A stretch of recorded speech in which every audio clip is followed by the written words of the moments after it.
we'll get rolling. Biggest thing, from my end, I'll address the Jacob situation because I'm not going to talk about it anymore. It's exactly what we said last Friday and after the game on Saturday. So that'll be kind of day to day. Once there's news to address it, I'll address it. But I think we've made our statement on that situation. Certainly from the game on Saturday, we talked a lot about that, so I don't want to rehash a ton of it. But obviously, really good performance by our football team, a lot of growth. But there's a lot of growth that we have to continue to do if we want to sustain success. And so, we were able to evaluate a lot of it, had a great practice yesterday in preparing for what is a really talented opponent coming in here and a much improved football team. So, great challenge for our Cyclones. So, Randy, I'll start with you. At what point will you know if Joel's had enough in a game? Well, the fatigue factor, you know where I'm going, I think. Yeah, I just think you got to be really smart, and I don't think we were overbearing in that aspect of it this past week. I think that was my fear doing it any earlier than last week was the fact that here's this kid who's been a key contributor to our defense and was growing as the leader of our defense, and asking him to play a position that he hadn't played, it would have been way too early, and I think it would have had a real negative effect on our football team and certainly maybe his performance.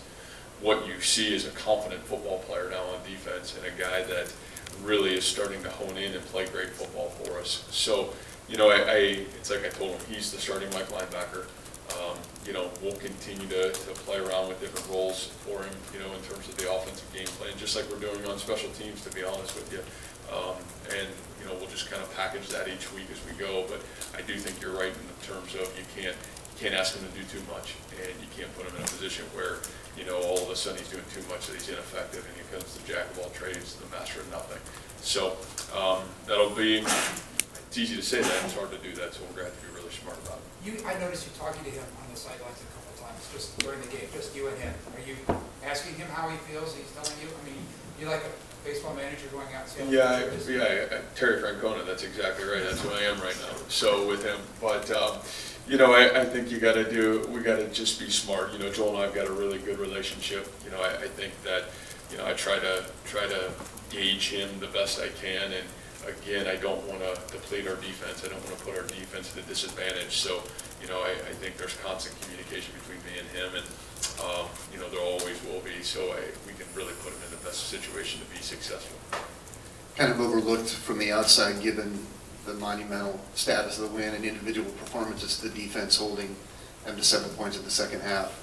How did they show their continued growth there, and how does it relate to the building blocks that have led up to now? Yeah, I think the growth really came during that bye week for us, where we were able to really hone in on who was playing well for us. How can we, become better defensively? And, that's a credit to Coach Haycock, Coach Veit, Coach McDonald, Coach Rashid, those guys. We've spent a lot of time together, players, formations, plays, and then how can we utilize their skill set. I think in the Oklahoma game, they are the best offense in the country. Let's just be honest. I mean, that's what their skill set is, who they have, and what they've got the ability to do. And our whole thing in that game was, how can we not give up the big play? Let's not just give them yardage. Let's make them earn it.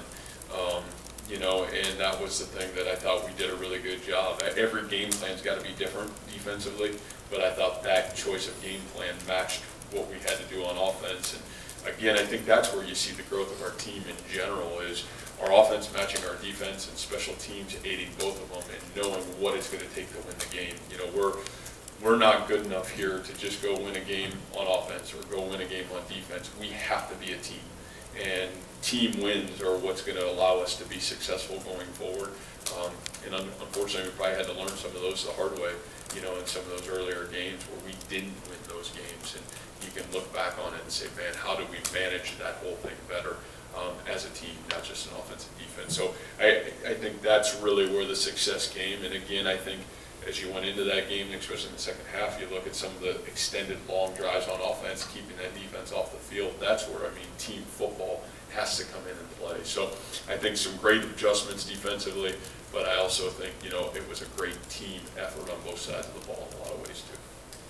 Coach, as far as I'm aware, Kemp hadn't taken like a live, meaningful snap in 4 or 5 years. What does it say about him and just your staff's ability to have him sharp after those circumstances? Yeah, I think it says everything about him. You know, that's why it was such an easy decision, you know, to be honest with you, to go with Kyle, because Kyle's one of those guys that helps me because I've got a relationship with him prior to Iowa State, you know, knowing who he is. But I think when you sit and you really watch Kyle, and I said this earlier, one of the things I love about Kyle is you guys got to see Saturday. But if you came here, and Kyle's one of those guys, he was one of the new players when our staff came here a year and a half ago and was one of the first guys in. He came in at the spring semester. And Kyle came from a high school program that understood and had elite success. He had elite success. And he has been one of those guys, his work ethic, his demeanor, even though he wasn't the starter, how do I get a chance, coach, to be the guy? What do I need to do to get better? And he's always attacked that. And I think that was what allowed us to have such confidence saying, you know what, that's the guy. He's going to do everything we need him to do to at least give us a chance to be successful.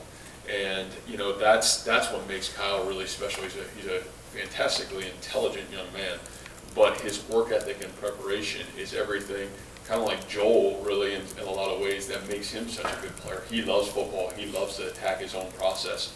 And I think you know, everybody, gosh, he was so stoic. Like, to be honest with you, that's Kyle all the time. You know, that's who he is. You know, dry sense of humor, kind of a really neat kid, but doesn't say a whole lot, and just comes about and does his business. And even attacking his 2 reps, you know, throughout the, you know, early part of the season to, you know, he had a really good fall camp for us. And I think there was some, you know, a lot of moments where our coaching staff was like, man, you feel really comfortable with what our quarterback situation is because of what Kyle's doing through fall camp. So that's kind of a little bit of it, but he's a pretty special young guy. And you as a coach are really happy for young men when they get their opportunity and they've worked as hard as he has, that they take advantage of it. And he did, and it's going to be really fun to see what he can continue to do for our football team. As for Saturday, I mean, you guys come off the bus and, you know, you're greeted by hundreds, possibly thousands of fans. Just take me through those emotions of getting off that bus and seeing that fan support over at Jack Trice. Yeah, you know, I've said this multiple times, and it's moments like that you just have such a great appreciation for Iowa State, and certainly our fan base is second to none. And I really am grateful for everything that they have done for us, sticking with us through, you know, some ups and downs during the early part of this transition process of trying to get this program where we need to be. And, you know, but just like I told our team on Saturday, for them, let's not let Saturday be the crowning moment of this season. You know, there's hopefully it's time that they get some consistent football, and that's our job and that's our mission. So I appreciate their passion for us, and I hope there's a lot more joy for them to have as this season goes on and as we continue to build this program.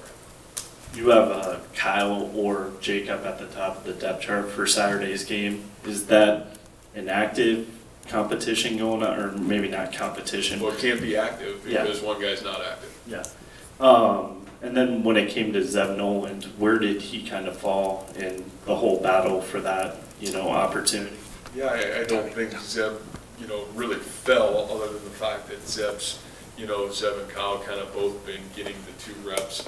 You know, just our demeanor of where we thought Kyle was. You know, Zeb's still a young guy, and we all have a lot of confidence in him. Zeb's just missed some time with that injury, you know, and is still kind of coming back. He's certainly healthy now, but, you know, I think you throw in experience, you throw in what you saw Saturday, what we saw as a staff, and, you know, Zeb's a great number 2 right now, you know, and I think he's always a fluid 2, you know.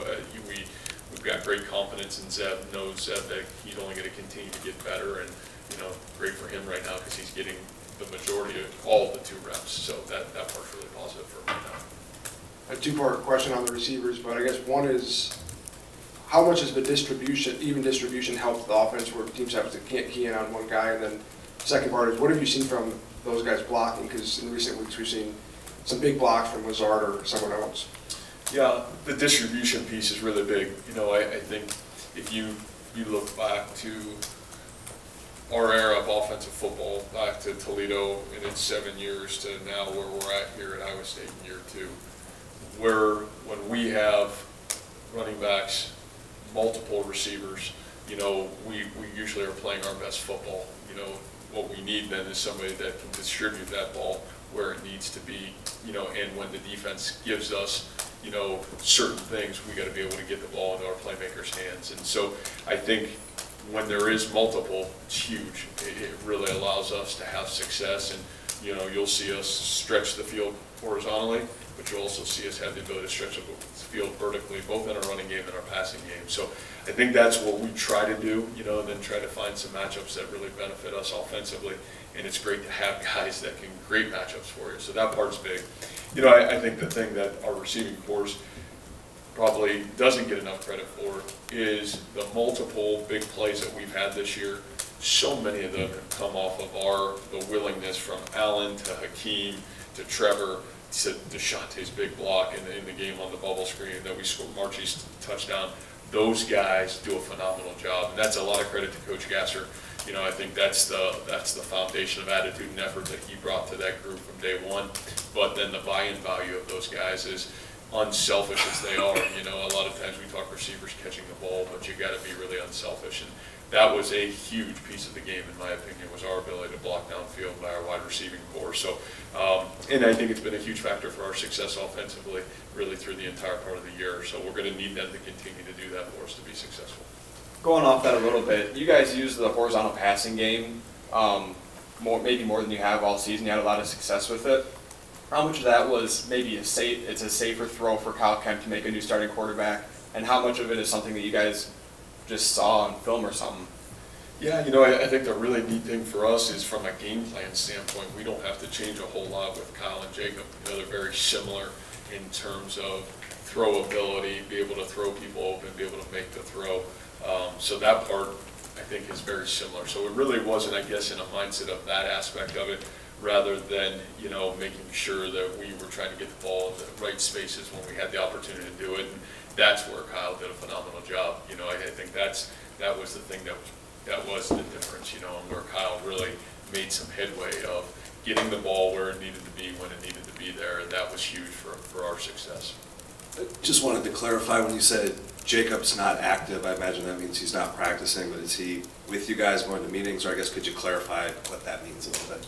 Well, I think, you know, the clarity of that is, you know, exactly what was said on Friday, you know, and so I don't want to go into it any more than that. Is he still a member of our team? Yes. Is he still around us? Yes. You know, any more than that, I don't think it's fair to him or fair to anybody else to go into it, but I do appreciate the question. What's been the key to the ball security that you guys have had? Haven't lost a fumble yet this year. What's kind of been the practice habits or things like that that have kind of led to success in that area? Yeah, I just think making it important. You know, we have a period every day called Win the 12 drill, and you know I talked about that when I got here, and something that I really believe in, that we do it every day in practice, and whether it's our quarterbacks or whether it's our running backs or our wide receivers, we're going to do a period of that in practice, and you know, even to the point where offensive line are working on, you know, recovering fumbles or tip balls and getting it down. So I think it's just making that a priority. You know, Coach Ianni's kind of the lead dog in that aspect of it, does a really good job of teaching that, you know, across the board. And so I think our guys have done a really good job. They understand that if you can't take care of the football, it's going to be really hard to play, because again, our margin for error is really small, and you know, that's a huge margin to give up when you turn the ball over. Coach Manning was widely criticized after the Texas game for David getting the ball so few times, whatever. Yet on Saturday, I'm presuming that was his call to Allen in the end zone. You don't see a whole lot of Tom Manning for president. What's that dichotomy there among fandom and offensive coordinators, and for the most part? Yeah. Well, I think though, one thing I love about Tom is he's a lot like me. He really doesn't care what anybody else says, so that part's really positive. I think the second part of it is, you know, that Tom's one of those guys that he just comes to work every day. So yeah, it definitely was his call. I mean, he called a phenomenal game in general. You talk about the 60 minutes we played, and so you know, there's really not a better young coach in the country than Tom Manning, really. You're talking about his ability to coach the offensive line, his ability to call an offense, and the growth he's made only in a year and a half of doing all this has been really exciting to see. So, you know, it's personal for me because I take a lot of pride in his growth and what he's done. But, you know, it's just the nature of the beast, right? I mean, really the criticism should go to the head coach because it's his job to put the plan in place to how do you go win the game or be successful, not really the coordinators. And, you know, we're big enough boys to take that, you know. So, you know, I think Tom does a phenomenal job. I think he's really showed that the entire year, you know, of the success that he's given our offense and really our team to be successful. So, you know, obviously great to have success on offense, and but, you know, I would tell you in 5 games, you'd say we've been pretty darn successful offensively, and he's done a really good job of allowing us to be successful. Is that his call when Joel goes in on the offense? Is that him or is that you? Yeah, you know, Randy, we have a really unique flow on offense, you know, so Is that just he walks in whenever he wants to? Yeah, sometimes, and we let Joel kind of do whatever he wants to. No, it just flows. But, you know, I think, again, Tommy sets the flow of everything we do offensively, and a lot of that's his call, and you know, kind of in and out. But, you know, for me, it's nice because I can be on the field and kind of feel the pace of the game, where he can be in the box and take the emotion piece out of it and really see it. So I think it's a really good flow to how we do things and how we want to do things. Obviously Willie missed the game on Saturday, and then Robbie left the game for a little while. What's their status for Saturday, and is there anybody else that maybe got a little dinged up? No, I don't think so, which is, knock on wood, a really good situation for us. Willie had hurt his hamstring last Sunday in practice. You know, we didn't know if we would have him or not. By the time we got to Thursday of last week, you know, he wasn't ready to go. So we left him back here, let him kind of work Friday and Saturday with our training staff back here, which was really good. And he was able to run yesterday didn't practice yesterday, but was able to run. And so I think we'll know a lot more Tuesday, Wednesday, Thursday, but I think it certainly looks a lot better than it did last week. And I'd say he's probable, you know, if I had to put a word to that. And then, you know, Robbie, I think he'll be all right. You know, came back in the game, which is, you know, credit to him, because at one point they said, you know, it doesn't look like he's going to come back. And then he came back in for that last drive, and kind of an unsung hero, to be honest with you, to be able to gut it out and go back in there. And, you know, it's just an ankle sprain, and really fortunate, because if you look at it on tape, it looked bad. But, you know, a lot of credit to him to gut it out, and, you know, was able to at least get out there and run around yesterday a little bit. So I think we'll have him back ready to go as well. When it comes to a big game like this and a big win, I guess you as a coaching staff, how do you keep your players focused this week for, you know, another Big 12 game and another contested game? Yeah, I knew I'd get that question. I think the biggest thing from my end is I don't know if I thought it was a big game last week. I thought it was the next game on our schedule. And I think that's kind of what our kids thought. And yeah, that's great. You're going to go play where you played, and there's a lot of history there. But it is what it is. And I think that's the thing I love about this group. I don't think you've ever seen us not play hard. You've never seen this group of kids not play with great attitude and effort. And the only way you do that is you have to practice that way. So I think our kids are finally learning that and understanding that. You know, there becomes, Coach Saban had a great quote this week, right, this weekend about, you know, it's the nature of the beast. You have success and everybody wants to tell you how good you are. You have failure and everybody wants to tell you how bad you are. It's when you start listening to any of that it becomes a real issue. So, you know, I think we talked a lot about it right after the game. Talked about it yesterday and now back to work. And if you want to be good, if you want to have a chance to sustain success, you just keep going and you keep attacking where you're failing and where you need to do better. And it's a one day at a time process. And I know people are sick of hearing it, but that's truth. That's success. Success comes from the ability to follow that process. And that's kind of who we are, and that's kind of what our belief is. So hopefully we'll have enough leadership to make sure that happens. But I thought we had a really good day yesterday, and be a real challenge to come in Tuesday and have a great Tuesday practice for us. Before the season, I think you said David would be, if you just a receiver, he'd be a top 3. I think Lou told us he'd be one or 2, but... Sounds like Lou. When did you kind of start noticing his pass catching ability, and how tough is it for, you know, going back through your history, you know, for a defense to maybe incorporate that part? Yeah, I mean, gosh, last year, to be honest with you, in fall camp, I remember, you know, that one run he makes on 3rd and 1 where he catches the screen pass out there and then kind of cuts it back against the grain. He had one of those maybe maybe our 5th or 6th practice here at Iowa State in fall camp, and they're like, whoa, this guy can, not only can he run it, but he can catch the ball. And David's a really high-end route runner. He can go in, he can sink his hips, get in and out of cuts, and the great tailbacks that we've had, and this is dating back to a young man we had early on named Adonis Thomas, to David Fluellen, to Kareem, to now, with what we're doing with David, is all of those guys had that ability to do that, catch the ball out of the backfield. And if you're talking great backs have to do 3 things really well.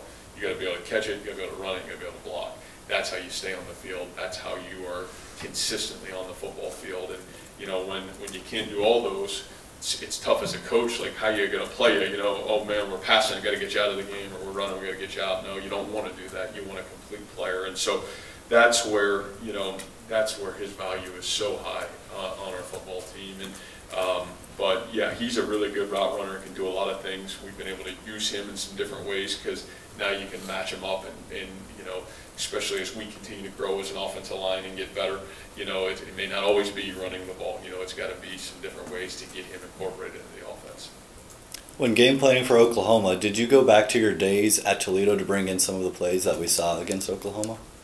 Yeah, gosh, I don't know if there was anything that we hadn't run since I've been here. Now most of these plays are all plays that we've run since I've been here or since our Toledo days. We didn't create anything special. We just kind of went back to how do we put our guys, our playmakers, in position to have success. And we are fortunate. We've got some guys that are great playmakers. The thing that was fun to watch, though, after that game is some of those guys who needed to make big plays, our true playmakers needed to play their best, and they did. That was probably Allen's best game, and certainly Hakeem made some big plays, Trevor, and then obviously, what David did was pretty special as well. So, all those guys stood up and made big plays when they needed to. Coach, with all of the close losses throughout the first year and a half, was it encouraging to beat Oklahoma the way that you did, getting that offensive touchdown, then getting the defensive stop? Did you see the light switch kind of turn on for this team with learning how to win? Yeah, and I think that's such a cliche, learning how to win. Like, learning how to win is the ability to do your job for 60 minutes, and that's hard to do when you're young, and that's hard to do as a football team in general. So I think what you saw in that game, I do think it's rewarding that you were able to go into a hostile environment, play a team that's certainly extremely talented, and play your best football game consistently for 60 minutes. That part was really rewarding to watch our guys be able to do. And again, you hope you can take that confidence, you can learn from that, and can you continue to grow from that. We had great Tuesday practice, great Wednesday practice, and really a great Friday practice, all in the face of a lot of noise going on outside of our walls, to be honest with you. So I think that part was really refreshing to see. That, to me, was the difference. Obviously, we made some of those plays at the end, but our ability to focus when things were going on around us, that was pretty impressive. And that's not coaching, that's playing, and that's our players. So really proud of our kids' ability to do that.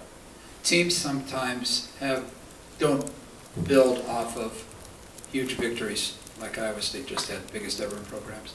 And I'm not talking about just winning the next game.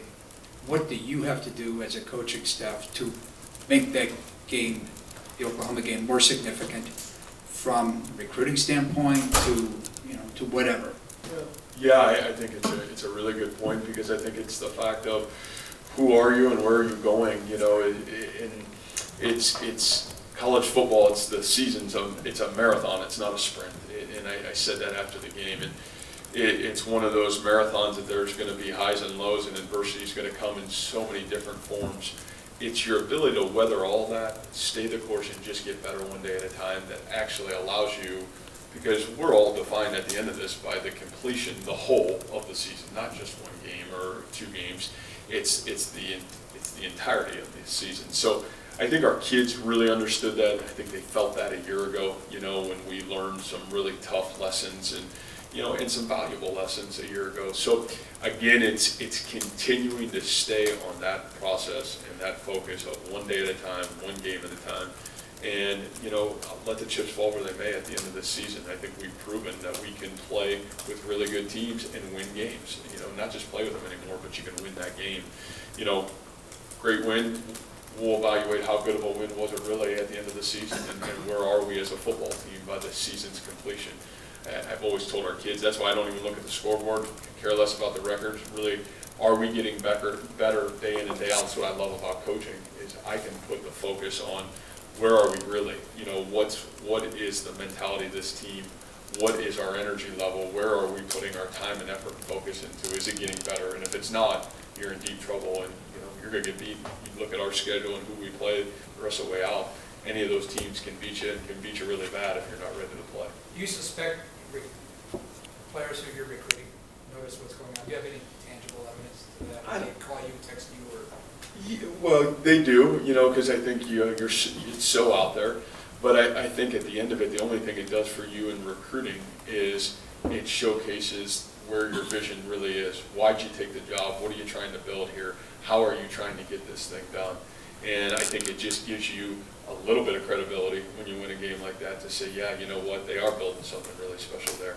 You can talk about all that you want, and I get that. I'm the first guy to stand here and tell you, you can talk it all you want, but talking it doesn't get the job done. It's doing it. And so I think that gives you some energy and some proof in the pudding that, yeah, you know what, we are working really hard to get this thing done, and here's where we can go with this whole thing. So I think that's the biggest thing it does. But again, if there's no result after this, or there's no success after this, then it is all for naught.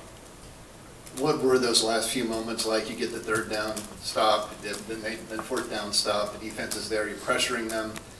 Coupling that with all you've said about process, and that's kind of a reward when you do that kind of thing. What was it like just emotionally to know that those guys were feeling, hey, we're going to close this out, not kind of on their heels? Yeah, I think even from my end, it's emotional. You pour so much of your time, your effort, your heart, your soul into this thing. And not just me, you're talking our kids, from Alan Lazard to Kyle Kemp to Kyle Starcevich. These kids have poured everything into it. And,